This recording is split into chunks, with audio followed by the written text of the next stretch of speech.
जय शिव शंकर। पशुपति व्रत भगवान शिव को समर्पित होता है। पशुपति व्रत में 5 सोमवार के व्रत किए जाते हैं। तो आइए श्रवण करते हैं पशुपतिनाथ व्रत की पौराणिक व्रत कथा का। एक नगर में एक बहुत धनवान साहूकार था। उसके धन्य धान्य की कोई कमी नहीं थी, किंतु उसके सबसे बड़ा दुख था कि उसके कोई संतान नहीं थी। वह इसी चिंता में रात दिन रहा करता था। वह प्रत्येक सोमवार को प्रभु शिव का पशुपति व्रत किया करता था।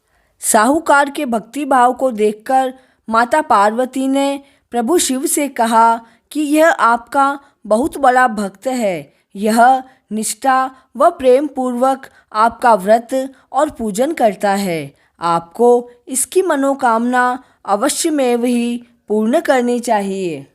तब प्रभु शिव शंकर बोले कि हे पार्वती, यह संसार तो कर्म क्षेत्र है। जो इस संसार में जैसा कर्म करते हैं वैसा ही फल भोगते हैं। परंतु माता पार्वती की जिद के कारण भगवान शिव को झुकना पड़ा। भगवान शिव ने कहा कि इसके भाग्य में पुत्र नहीं होने पर भी मैं इसको पुत्र की प्राप्ति का वरदान देता हूँ, परंतु यह पुत्र केवल 12 वर्ष तक ही जीवित रहेगा।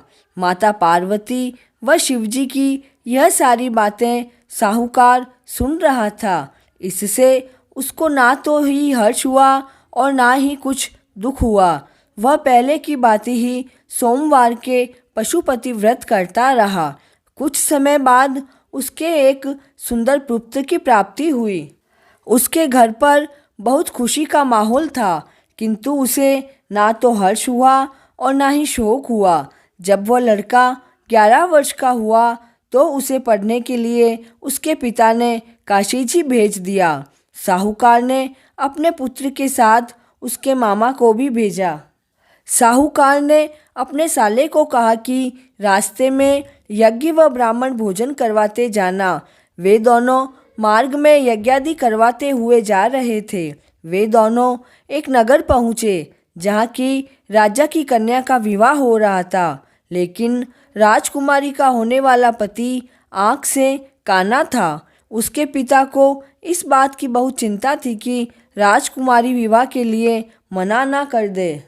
राजकुमार के पिता ने सुंदर साहूकार के पुत्र को देखकर सोचा कि क्यों न शादी तक इस लड़के को वर बना दिया जाए।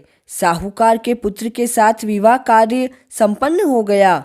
लड़के ने शादी के दौरान राजकुमारी के चूनर के पल्ले पर लिख दिया कि तेरा विवाह तो मेरे साथ हुआ है, लेकिन जिस राजकुमार के साथ तुम्हें भेजेंगे वह तो एक आँख से काना है और मैं तो काशी जी पढ़ने जा रहा हूँ। यह देखकर राजकुमारी ने बारात के साथ जाने से इनकार कर दिया। काशी पहुंचकर साहूकार के पुत्र ने विद्या अध्ययन शुरू कर दिया। जब लड़के की आयु 12 वर्ष की हुई तब लड़के ने अपने मामा से कहा कि आज मुझे मेरी तबीयत कुछ ठीक नहीं लग रही है। वह लड़का अंदर जाकर सो गया और सोने के बाद उस लड़के के प्राण निकल गए थे।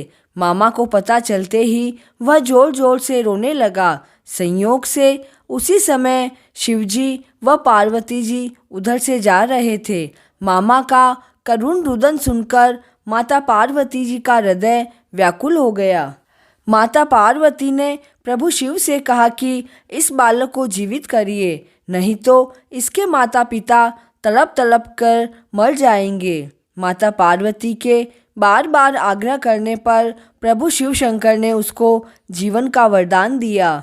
इधर वह लड़का जीवित हो गया। लड़का और उसका मामा जाते समय फिर से यज्ञादि करवाते हुए गए। वे दोनों अपने घर की तरफ निकल गए थे। जिस नगर में साहूकार के बेटे की शादी हुई थी, राजा ने लड़के को पहचान लिया और उसकी बेटी को साहूकार के बेटे के साथ विदा कर दिया।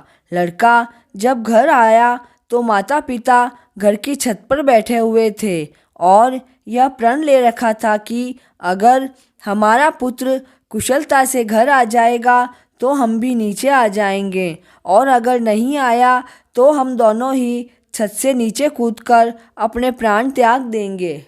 सेठ ने पुत्र देखकर धूमधाम से उसका स्वागत किया और वे सभी प्रसन्नतापूर्वक रहने लगे। जो मनुष्य पशुपति व्रत करने के साथ इस कथा को पढ़ता है या सुनता है, उसकी समस्त मनोकामनाएं पूर्ण हो जाती है।